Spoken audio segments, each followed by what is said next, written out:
Estou com uma dor no pé, mas eu vou tentar pregar em pé, tá bom? Eu já venho sem paletó, como Lisione disse, né? Então, pregar sentado aí vai...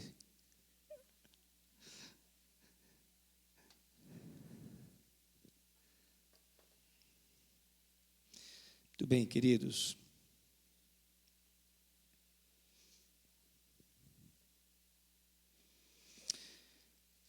Entre a fé e o medo, esse é o tema que nós começamos, eu comecei a compartilhar com você na semana passada, onde eu estou expondo a vida do profeta Elias, esse homem de Deus que a gente encontra nas Escrituras Sagradas. E eu falei domingo passado, quem não veio, você pode, tá no YouTube, tá bom? Você pode assistir lá. E eu compartilhei sobre fé, a fé de Elias, somente a fé em Deus. Foi isso que eu estive compartilhando. E hoje eu quero então meditar com vocês. Tá ok aí, Alessandro? Não está passando aqui. Ok. Muito bem. Somente a fé em Deus foi o tema da semana passada. Hoje, então, eu quero compartilhar com vocês 1 Reis, capítulo 19, versículos de 1 a 3. Mas eu gostaria que, por favor, você deixe sua Bíblia aberta para acompanhar o texto e conferir também tudo aquilo que eu vou estar falando, porque a gente não vai ficar só nos versículos de 1 a 3, tá bom? Nós vamos passear no texto, expor o texto. Então, acompanhe na sua Bíblia também. O texto diz assim, palavra do Senhor, 1 Reis, capítulo 19, versículos de 1 a 3. Ora, Acabe contou a Jezabel tudo o que Elias tinha feito e como havia matado todos os profetas à espada. Por isso, Jezabel mandou um mensageiro a Elias para dizer-lhe que os deuses me castiguem com todo rigor, caso amanhã, nesta hora, eu não faça com sua vida o que você fez com a deles. Versículo 3, o que é que diz o texto? Elias o quê? Teve medo. Elias teve medo. Vamos orar mais uma vez? Vamos nos colocar diante do Senhor? Muito bem. Pai querido, na tua presença, nós agora, depois de cantar, de buscar o Senhor, de confessar nossos pecados, depois, ó Deus, de nós podermos ser gratos ao Senhor pelo que o Senhor nos dá, nossos dízimos e ofertas. Agora, Senhor, nós queremos ouvir a tua voz, nós queremos sair daqui entendendo o que o Senhor quer dizer para nós. Então, Pai, em nome de Jesus, fala profundamente ao coração da gente. E não deixa, Senhor, que a gente saia daqui sem entender o que o Teu Espírito Santo quer dizer para nós. Não deixa, ó Deus, a gente iniciar esse dia da semana, primeiro dia da semana, sem entender o que o Teu Espírito Santo quer falar. E a gente possa colocar em prática na nossa vida. Pai, me usa como um instrumento Teu, para a glória do Teu santo nome, eu te peço, em nome de Jesus. Amém. Amém. Meus amados, o medo, ele é de fato uma realidade na vida de todo ser humano. Tá? Se alguém diz assim, eu não tenho medo de nada, essa pessoa se engana. Porque todos nós somos dotados de corpo, alma, espírito, nós temos sentimentos, nós temos emoções. Todos nós sofremos lutas e dificuldades no nosso dia a dia que nos deixam muitas vezes temerosos. Então o medo faz parte da nossa vida. Ele vem muitas vezes através das más notícias, né? Vai chegar um furacão em Port St. Lucie, categoria 5.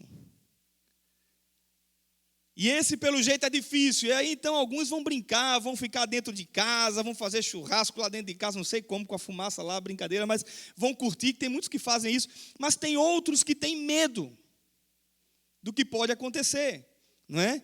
Ou seja, as más notícias que vêm até nós, Alguém está aí atacando as mulheres, ou pegando crianças e roubando, e a gente tem medo que nossos filhos fiquem no parque, fiquem sozinhos. Então, nós somos acometidos de situações que não geram medos, leva a gente a ter medo na vida.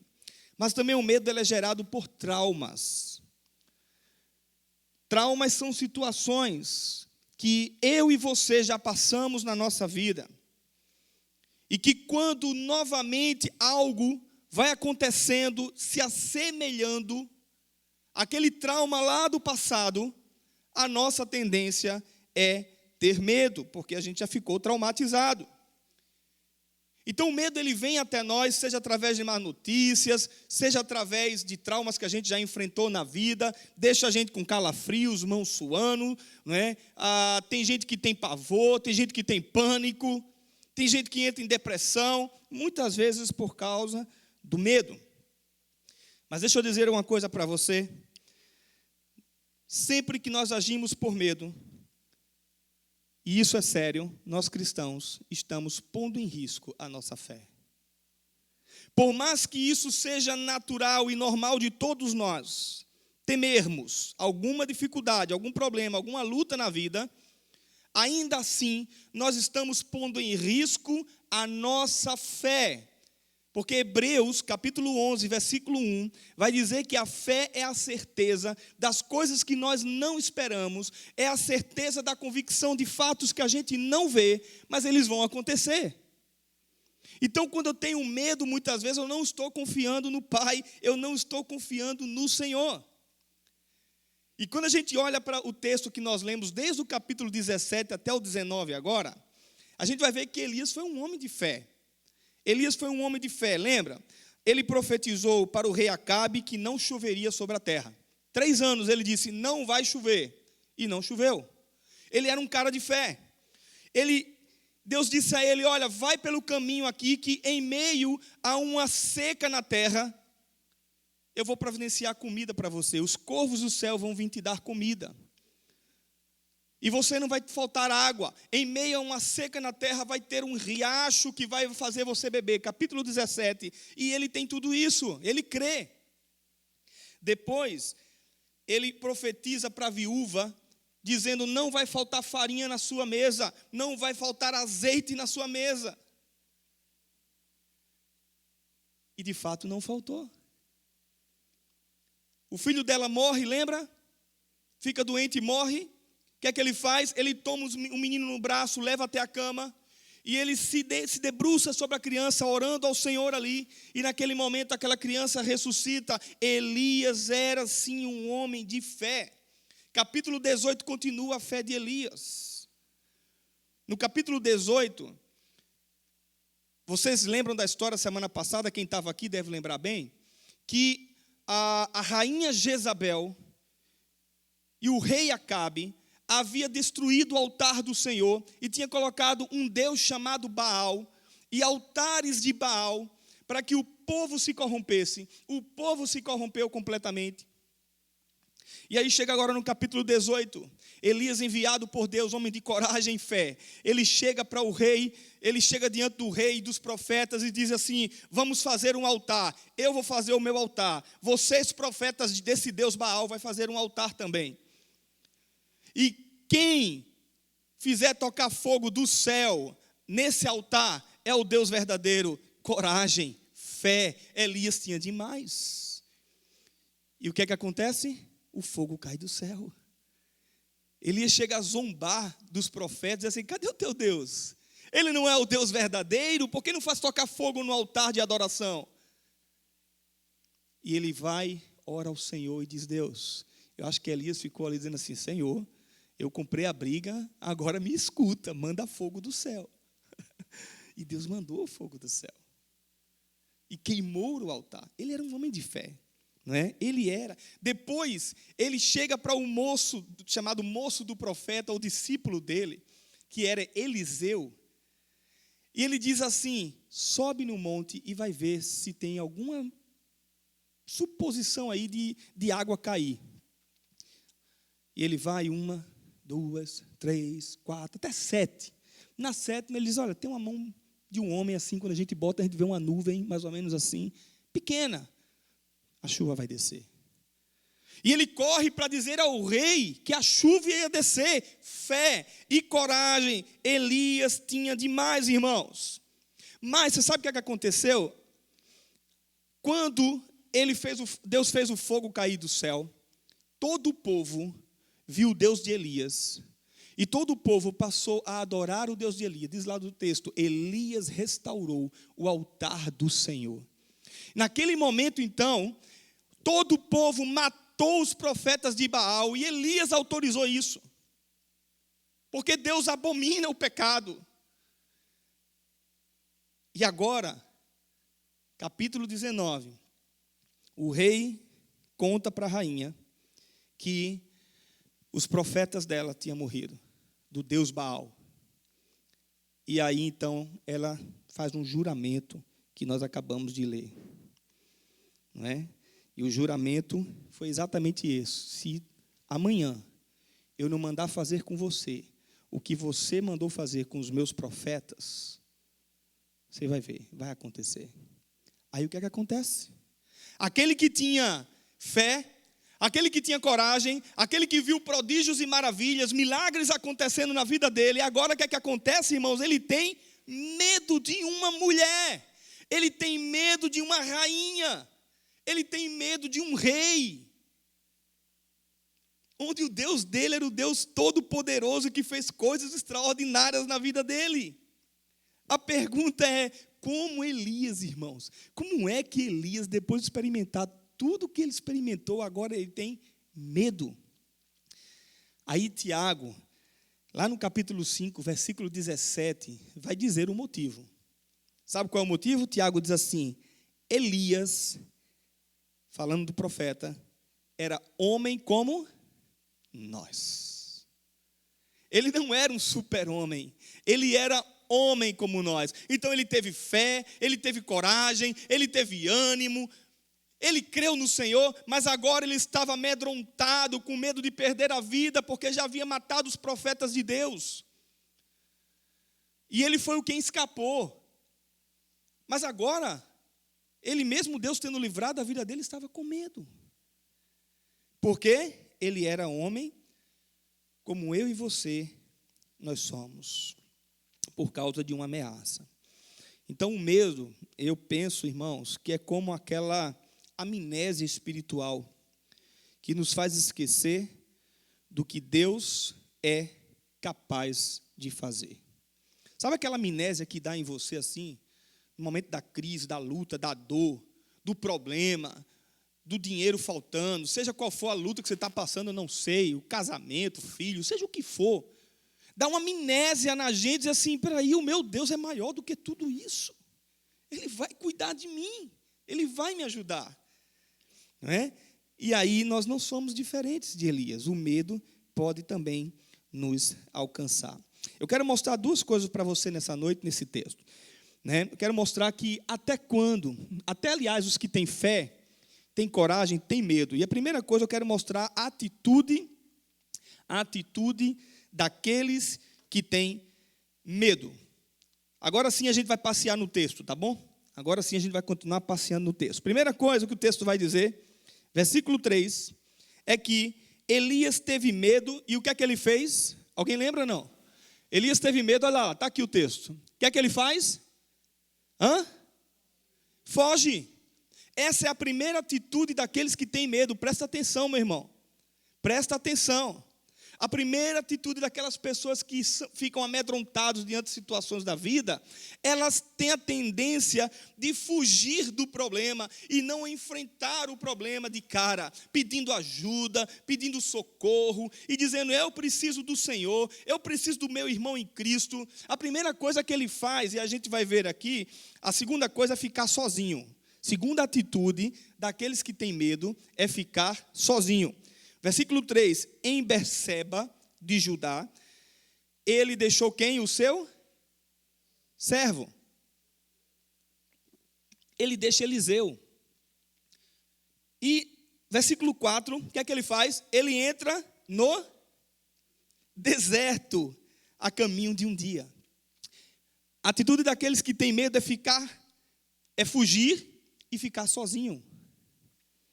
Primeira coisa que ele faz é dizer ao servo dele: não vem comigo, fica aí. Talvez até por medo, né, que o rapaz morresse, né, porque o rei ia matar ele, talvez vendo o rapaz lá do discípulo dele, matasse ele também. Mas a atitude daqueles que têm medo é fugir da presença de Deus, começar a se afastar de Deus, deixar de ler a palavra muitas vezes, o que deveria ser o contrário. Quando não é isso, é não querer estar perto de pessoas. Deserto é um lugar que não tem gente. Deserto não tem quitanda, deserto não tem supermercado, deserto não tem praça, deserto não tem shopping, não tem nada disso. Deserto é um lugar deserto, sozinho. E foi nesse lugar que ele se enclausurou. Muitas vezes, quando as pessoas estão com medo, depressão, síndrome de pânico, a tendência é se trancar dentro de um quarto. E não querer abrir esse quarto para nada. Para fugir das pessoas que podem orar com elas, ajudá-las a sair dos problemas. Mas não para por aí. Terceira atitude daqueles que têm medo, versículo 4 ainda, é pedir a morte. Chegou a um pé de giesta, sentou-se debaixo dele e orou, pedindo a morte. Olha as palavras de Elias: já tive o bastante, Senhor. Tira a minha vida. Não sou melhor do que os meus antepassados. Eu não sou melhor do que eles. Muitas pessoas que estão vivendo o medo do seu dia a dia, às vezes não pensam literalmente em se suicidar. Ou até mesmo não pedem a Deus para tirar a vida. Mas indiretamente essas coisas passam pela cabeça. Me lembro quando eu estava plantando uma igreja em Recife, uma pessoa parou, eu estava saindo do portão, ele parou a moto e disse: pronto, vou ser assaltado, né? Que isso é bem comum no Brasil, né? Vou ser assaltado. E aí ele parou a moto e ele disse: você é o pastor dessa igreja? Tem uma placa bem grande. E eu disse: sim, sou. E ele disse: o que é que eu faço para ter paz na vida? Eu não tenho paz. E eu disse: então vem cá que eu vou falar para você o que é que você faz para ter paz. Nós criamos uma estratégia de visitar todos os empresários do bairro para tornar a igreja conhecida que estava sendo plantada. E a ideia era ajudar uma escola. Eles iam ajudar uma ação social que a gente ia fazer com a escola. E eu me lembro que eu entrei numa grande empresa, com a cara e a coragem, e eu disse: eu sou pastor, e nós estamos como igreja querendo ajudar uma escola, e eu queria falar com o dono dessa empresa, o CEO, o gerente, seja quem for. E aí me mandaram para o dono mesmo. Ele disse: eu quero ouvir esse pastor. E eu fui lá, no escritório dele, bonito. E eu comecei a conversar com aquele homem começou a chorar. E ele disse: eu tenho dinheiro. Não é pouco, não. Eu tenho dinheiro, mas eu não tenho paz. Eu não tenho paz. O mundo caminha sem Jesus e sem paz no coração. As pessoas estão cada vez mais fugindo. Tem gente que, olha, só para você ter uma ideia, que faz de tudo para a hora passar, para não voltar para casa e não enfrentar os problemas com a esposa ou com o marido. E não enfrentar os problemas que tem que cuidar dos filhos. Tem gente que faz hora para sair. Eu já aconselhei gente que já me disse isso: pastor, eu não gosto de voltar para casa. Eu disse: meu Deus, como pode isso? Como é que pode? Porque para mim a coisa mais gostosa na minha vida é voltar para minha casa, estar com minha esposa que eu amo, com os meus filhos. E as pessoas estão fugindo dos problemas, querem ficar sozinhos e pedem a morte. Tem gente se matando mesmo. Quarta atitude daqueles que têm medo: dormir para esquecer os problemas. Por 2 vezes isso aconteceu com Elias. Versículo 5: depois se deitou debaixo da árvore e dormiu. Aí o que é que aconteceu? Deus manda um anjo, já eu falo sobre isso, não vou falar agora, mas só para você entender o que é que está acontecendo aqui. Deus manda um anjo, prepara comida para ele, toca nele, acorda, ele olha aquilo, ele come. O que é que ele faz depois? Ele volta para dormir. Na verdade Deus estava dizendo, eu estou cuidando de você, Elias, presta atenção, cara. Eu estou cuidando de você, você vai ter que se levantar daí, saia, se levanta. Ele volta para dormir. Porque quando você deita e vai dormir, você está esquecendo os problemas, entre aspas. Por último, se esconder. Versículo 9, ali entrou numa caverna e passou a noite. Essa é a outra atitude daqueles que têm medo, se esconder. Tem gente que se esconde do pastor. Não precisa, meu irmão. Não precisa. Eu tenho dito para os irmãos aqui da minha igreja, eu aconselho aqueles que querem ser aconselhados, então fica tranquilo. Se você não quer ser aconselhado em alguns momentos e quer vir só para o culto, amém, melhor do que você estar lá fora. Mas eu não vou ficar insistindo com você. Eu vou atrás daqueles que querem caminhar comigo. Ler a palavra juntos, orar juntos, ser discipulado, ser aconselhado na vida pessoal, casamento. Você está entendendo? Tem gente que está se escondendo. Tem gente que está se escondendo da sua esposa, vivendo na internet com pornografia. Tem gente que está se escondendo do seu marido, porque, deixa eu dizer uma coisa para você, presta atenção nisso. Hoje, eu e minha esposa, a gente aconselha casais juntos, nunca sozinho, nunca aconselho. Se você for mulher e vier me procurar, você vai perder seu tempo, porque eu não aconselho você sozinha, só aconselho com ela. Os últimos aconselhamentos que nós pegamos para fazer de casais, não todos, claro, ao longo dos anos, e a gente tem foco nisso, a maioria deles foi adultério de mulher. Isso não é para assustar os homens que estão aqui hoje, não, mas está equiparado hoje, está igual, não há mais diferença, não há mais diferença. E elas estão também se escondendo dos seus maridos, se escondendo dos seus filhos, para se enfurnar dentro do problema, ao invés de pedir socorro, ao invés de dizer assim, eu quero parar com isso, o marido a mesma coisa. Tem gente se escondendo o tempo todo nos seus problemas, na sua vaidade, colocando máscaras, chega na igreja sorrindo, mas lá dentro está machucado, está ferido, precisando de socorro, mas não tem coragem de buscar ajuda, de pedir ajuda, dizer, Deus me socorre. Veja que Elias estava inserido num contexto de fome, não teve medo, creu e obedeceu, Deus o alimentou. Veja que alguém morreu, ele orou e ressuscitou. Veja que ele enfrentou os poderosos, creu, não teve medo, enfrentou Jezabel, enfrentou o rei, mas agora ele foge com medo, ele pede para morrer, ele se isola das pessoas com medo, ele dorme para se esquecer dos problemas, e ele se esconde numa caverna. Qual é a caverna que você está se escondendo, meu irmão? Há muitos que estão assim, do mesmo jeito, que um dia já teve fé, já teve coragem, já esteve na igreja, servindo, buscando, e hoje está desencorajado, desanimado, se escondendo,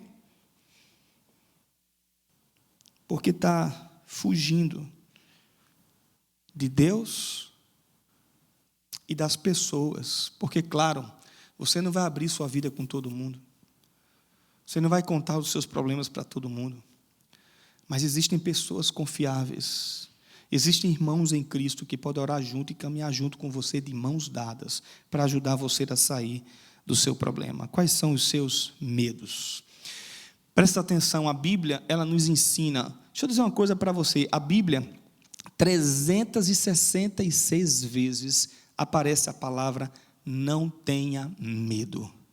Não temas, eu sou contigo. Não temas, eu sou o Senhor teu Deus. Eu cuido de você. Só para trazer uma lembrança, porque eu não vou ler 366 vezes, né, irmãos? Mas só para você lembrar aqui o Salmo 23, versículo 4. Mesmo quando eu andar pelo vale da sombra da morte, não temerei, não temerei, não temerei perigo algum, porque tu estás comigo, a tua vara e o teu cajado me consolam. Você está entendendo? É palavra de Deus te animando, te encorajando, dizendo: não tenha medo de enfrentar os problemas. Busque ajuda, busque conselho. Se você não está sabendo cuidar do seu casamento, busque ajuda. Cuidar dos filhos, busque ajuda. Não é feio isso, irmãos. Se você não está conseguindo cuidar dos seus sentimentos, se você não está conseguindo cuidar de se libertar dos seus pecados, diga a Deus: Senhor, me ajuda. Timóteo, capítulo 1, versículo 7 diz: Deus não nos deu espírito de... Alguém lembra? Covardia. Ele não nos deu. Essa expressão pode ser traduzida também por temor.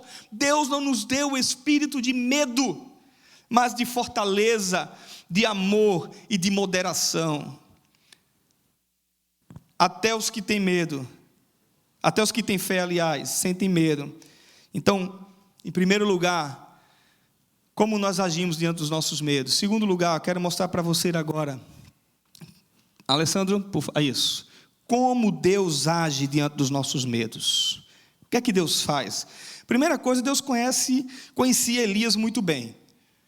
Assim como Deus conhece a mim e a você muito bem. Ele conhece você pelo nome, Ele sabe sua história de vida, Ele sabe tudo sobre você. Né? Ele sabia quem era Elias, homem, pecador. Ora ia ter fé, ora ia duvidar. Mas veja o que Deus faz agora, diante dos medos de Elias. Olha as atitudes de Deus, agora não mais as atitudes de Elias, de Deus para com ele. Primeira coisa, ele vem ao encontro, tocando Elias e dizendo: eu continuo com você, Elias. Ainda que você tenha medo, ainda que você esteja passando por lutas e dificuldades, com medo da morte dessa rainha, eu estou com você. Versículos de 5 a 7, um anjo tocou e disse: levante-se, levante-se e coma. E ele viu pão assado sobre brasas quentes e um jarro de água. Que Deus maravilhoso, irmãos. E ele comeu e dormiu de novo, e novamente o anjo do Senhor o acordou e disse: levante-se e coma. Você não entendeu ainda, Elias, o que eu estou dizendo para você? O que eu estou providenciando, o banquete que eu estou te dando? Coma, pois a viagem será longa. Então ele comeu e andou 40 dias e 40 noites até a Horebe, o monte de Deus. Perceba os cuidados de Deus em meio ao medo, né? Em meio a um deserto, Deus providencia para ele uma árvore. O texto vai dizer que ele vai descansar debaixo de uma árvore. Um deserto. Ele vai descansar debaixo de uma árvore. Depois, em meio a uma seca, Deus providencia comida novamente para Elias. Os corvos do céu deu comida a ele. Estão lembrados? A viúva deu comida a ele. Tudo mandado por Deus. Em meio a uma seca, Deus manda comida para Elias. Detalhe do texto. Isso aqui, eu gosto que os detalhes belisquem a gente, tá? Detalhe, ele estava dormindo enquanto o Senhor providenciou comida para ele. Você lembra quando a Bíblia diz que Deus dá a nós enquanto nós dormimos? O Senhor te dá enquanto dorme. Sabe aquele desespero que você fica de pagar as contas, de resolver a vida, e que tem que correr atrás e ganhar dinheiro e guardar dinheiro, porque o futuro está chegando, e eu tenho que olhar para os meus filhos, e eu tenho que olhar para mim. E sabe aquela agonia de vida que a gente vive acelerada o tempo todo por causa de dinheiro? Deus está dizendo: quando você está dormindo, eu já estou providenciando o teu sustento. Aleluia.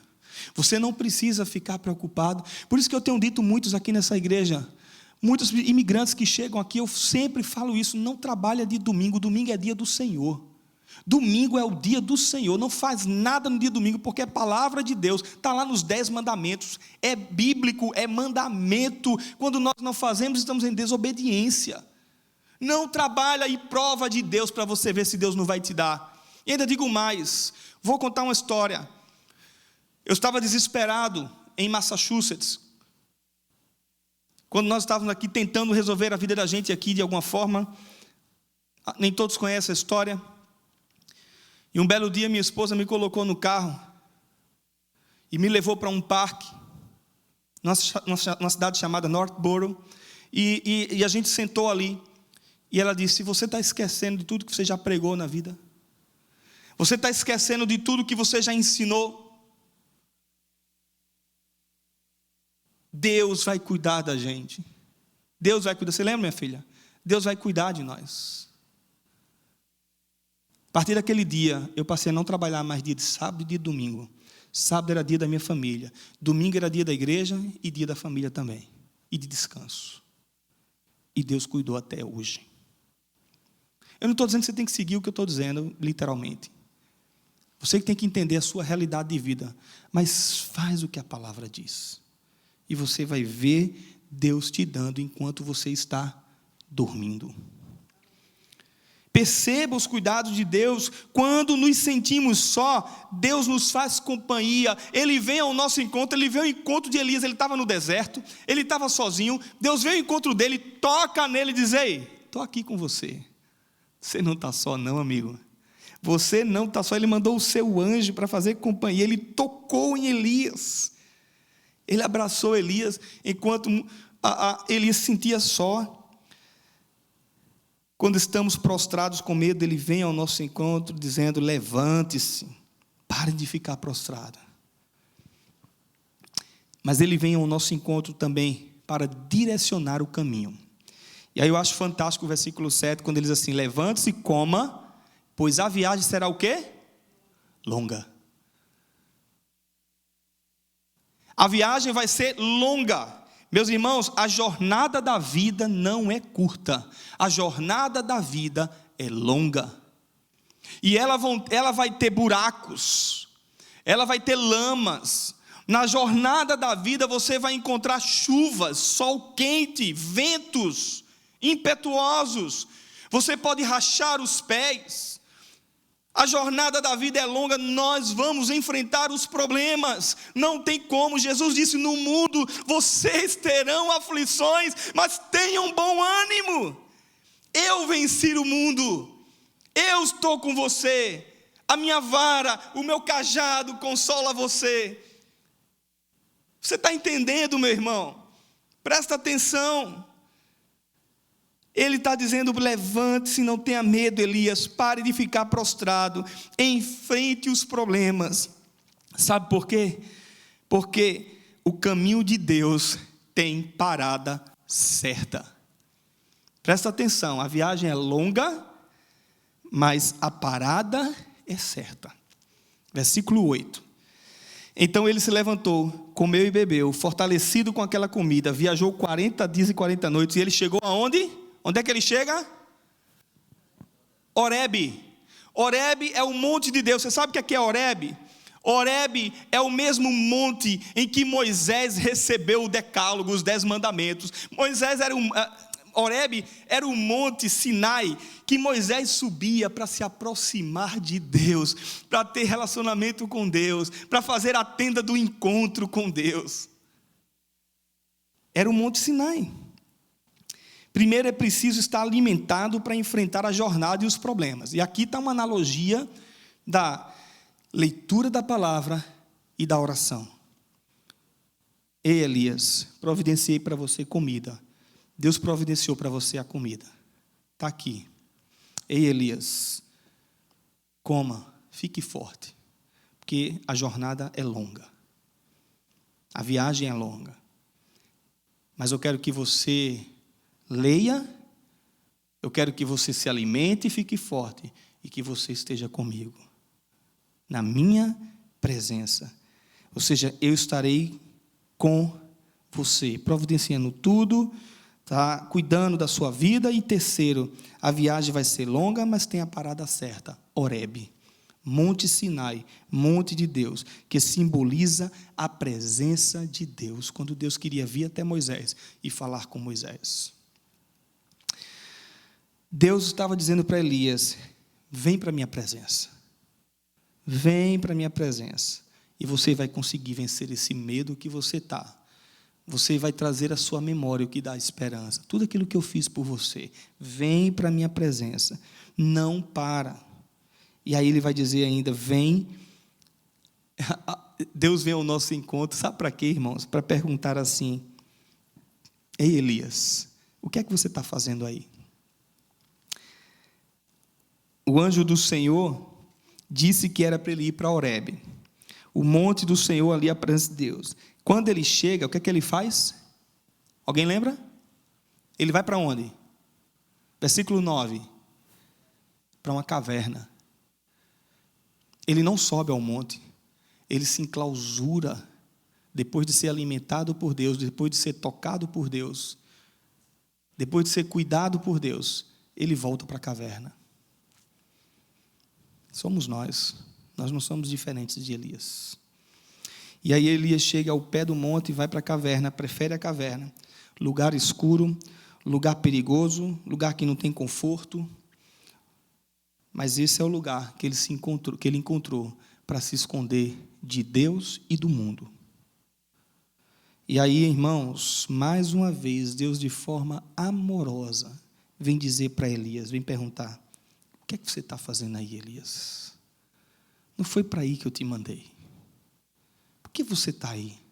2 vezes Deus pergunta: o que é que você está fazendo aqui, Elias? A caverna não é o seu lugar, presta atenção nisso. Deus estava dizendo para ele que ali não era o lugar de resolver os problemas dele, que o lugar de resolver os problemas dele era no monte, na presença de Deus, se debruçando, se ajoelhando, pedindo perdão pelos pecados, mudando de vida, se quebrantando, se enchendo de fé e de coragem para vencer as lutas da caminhada. E aí lembre-se, querido, o medo abre portas para o diabo colocar dúvidas na sua mente. É isso que o medo faz, o medo nos paralisa completamente. E é preciso vencer o medo com Cristo na vida. Aqui a gente tem que lembrar de forma muito clara de que Deus estava chamando Elias para a presença dele. Quando é que nós entramos na presença de Deus? Alguém sabe? Quando você vem ao culto? Você sabe quando é que você entra na presença de Deus? Quando você reconhece Jesus Cristo como o Senhor e Deus da sua vida. A partir desse dia, a presença de Deus está com você.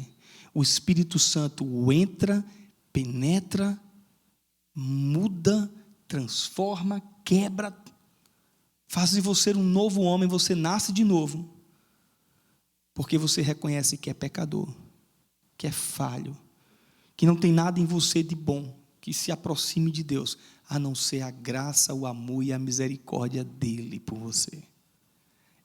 É a partir daí que a gente entra na presença dele, e ele está conosco até a consumação dos séculos, até o último dia dele voltar, para buscar os seus, não é buscar a todos. É muito bonitinho o que as pessoas falam por aí, mas não é a verdade bíblica. Só tem 2 caminhos, e Jesus diz: eu sou o caminho, a verdade e a vida, e ninguém vem ao Pai se não for por mim. Ninguém vai estar na eternidade comigo se não me seguir, se não se quebrantar na minha presença. A partir desse dia, então, Jesus passou a fazer parte da sua vida. E agora a presença dele está com você. Mas quando os medos vêm, tenta nos afastar da presença de Deus, ele está dizendo: ei, sai da caverna, o que é que você está fazendo aí? Não é aí não é o teu lugar, vença os seus medos. Comigo, eu vou resolver os seus problemas. Então, como é que Deus age em relação aos nossos problemas? Primeiro, ele vem ao nosso encontro nos tocando e nos dizendo: eu estou com você, 2, ele vem ao nosso encontro para direcionar o caminho. Vai sentido a Horebe. Horebe é o quê? Presença de Deus. Caminha, eu te dou a comida, eu te dou o alimento, para você ficar forte e a sua jornada de vida ser na presença de Deus.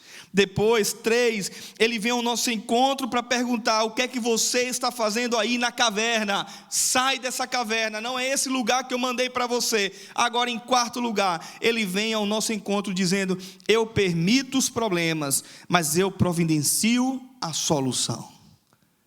A partir de agora, versículos 11 e 12, o Senhor disse: saia e fica no monte, na presença do Senhor, pois o Senhor vai passar.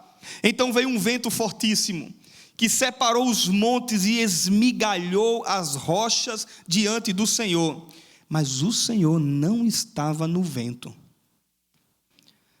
Depois do vento veio um terremoto, mas o Senhor não estava no terremoto. Depois do terremoto veio um fogo, mas o Senhor não estava nele. E depois do fogo houve murmúrio de uma brisa suave. E o texto não vai dizer que ele não estava nele. Presta atenção, meu irmão, veja bem. Ele diz para Elias ficar na presença dele, que ele iria passar. Aí ele tira Elias da caverna para entrar na presença dele. Aí vem um vento forte, que o texto diz estrondoso, esmigalha pedras. Vem um vento forte, separa os montes. Deus não estava no monte. Aí vem um fogo, Deus não estava no fogo. Aí vem um terremoto, Deus não estava no terremoto. Aí vem uma brisa suave, Deus só estava na brisa suave. É preciso entender o que o texto está dizendo. Se Deus estava dizendo: permaneça no monte que eu vou passar, e se no monte tem vento, terremoto, fogo, tem tudo isso, fenômenos que Deus está dando aqui, mostrando para Elias, Deus não estava nesses fenômenos. Deus não estava. Se ele está dizendo: suba ao monte que eu vou passar, claro que Deus estava.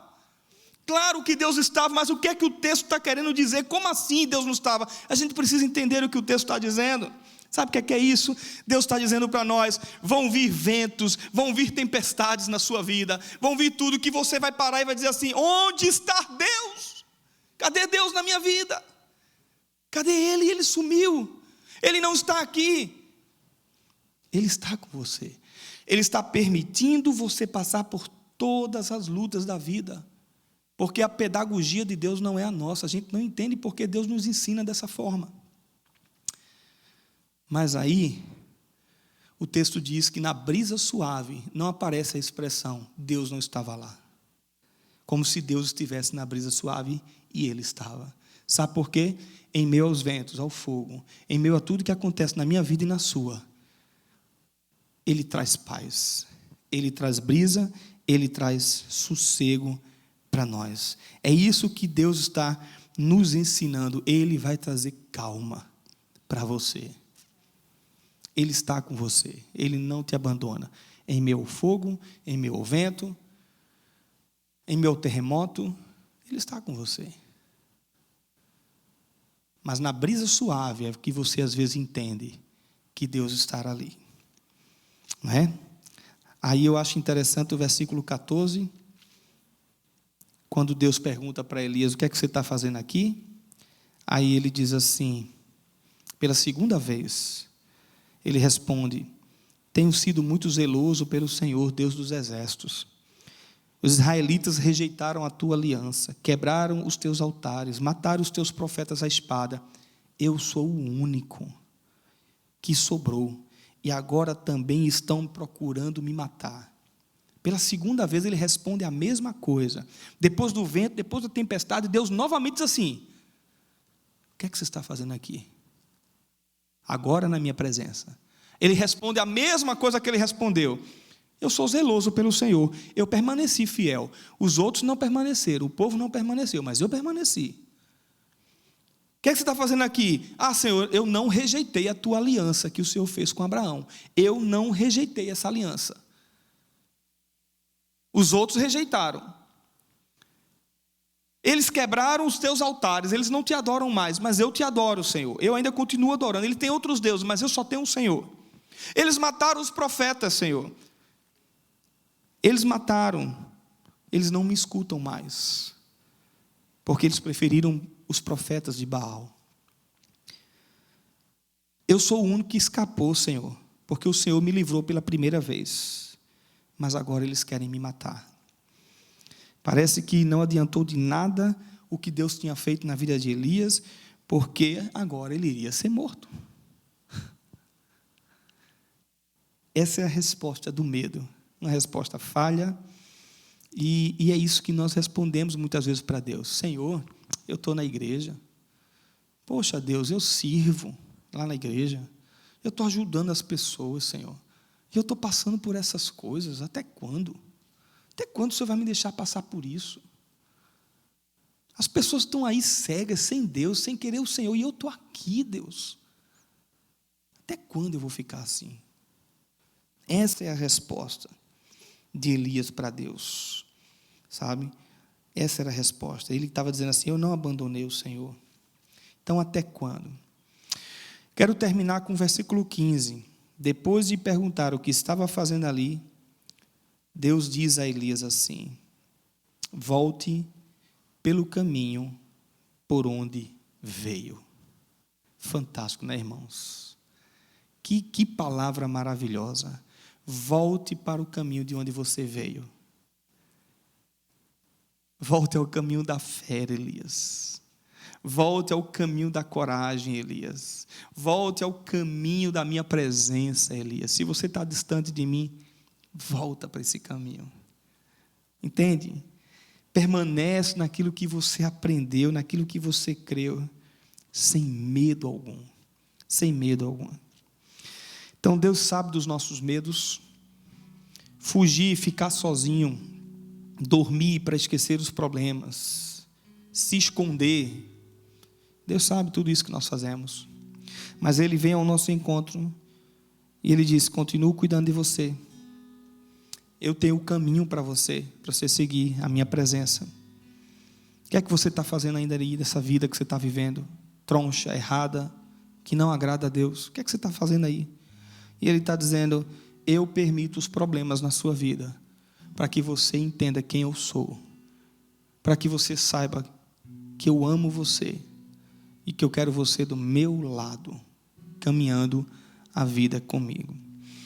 Eu queria orar, queria orar nesse momento e perguntar a você, o que é que aflige o seu coração? Queria que fechássemos nossos olhos para falar com Deus agora. Quais são os medos que você está vivendo hoje? Deus, Ele continua convidando a mim e a você para sair da caverna e subir ao monte. E Ele vai passar, trazendo a brisa suave, porque Ele nos convida a voltar de onde a gente veio.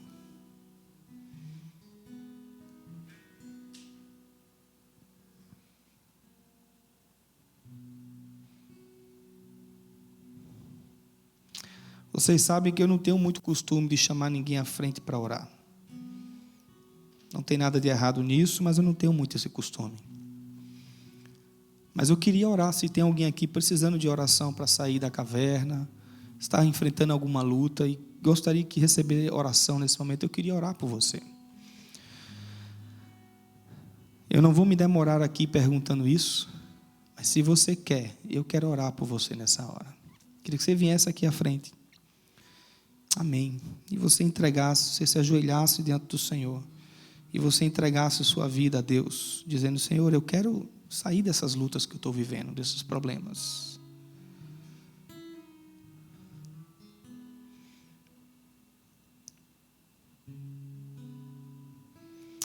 Deus amado, nós estamos na Tua presença, Senhor. Eu quero colocar diante do Senhor, ó Deus, essas duas irmãs que estão aqui diante do Senhor, diante do Teu altar, da Tua presença. Eu quero clamar pela vida delas, ó Deus. O Senhor conhece o coração delas. O Senhor sabe as lutas que elas estão passando. O Senhor sabe a caverna que elas entraram. O Senhor sabe, ó Deus, os sonos que elas têm para fugir do problema. Oh Deus, o Senhor conhece cada detalhe porque o Senhor as ama. E eu quero colocá-las diante do Senhor nessa hora. Pedir, ó Deus, que em nome de Jesus o Senhor possa tocar na ferida, tocar no problema, tocar nas lutas e arrancar e trazer a brisa suave do Senhor para a família delas, para a vida delas, em nome de Jesus, Pai. Em nome de Jesus, ó Deus, olha para a vida das tuas servas. Talvez alguns também não vieram aqui à frente por algum motivo, mas, ó Deus, arranca de nós, ó Deus, tudo aquilo que não te agrada, todo o medo diante dos problemas, e restaura nossas vidas, ó Deus. Nós precisamos muito do Senhor. Tu és o nosso Deus, Tu és o nosso Pai. Tu és o Deus de amor, o Deus de cura, o Deus de maravilhas. Tu és o Deus que nos ama tanto, Senhor. Por isso, Pai, em nome de Jesus, cuida das tuas servas e trata com a vida delas. Em nome de Jesus, nós entregamos elas diante do Senhor. No nome santo de Jesus nós te oramos. Opera os teus milagres, como o Senhor fez com Elias. E faz elas voltarem sempre ao caminho do Senhor. Todos nós, Senhor. Ou se estamos intercedendo por alguém, que volte para o caminho. É isso que nós clamamos. É isso que nós oramos. Em nome de Jesus. Amém.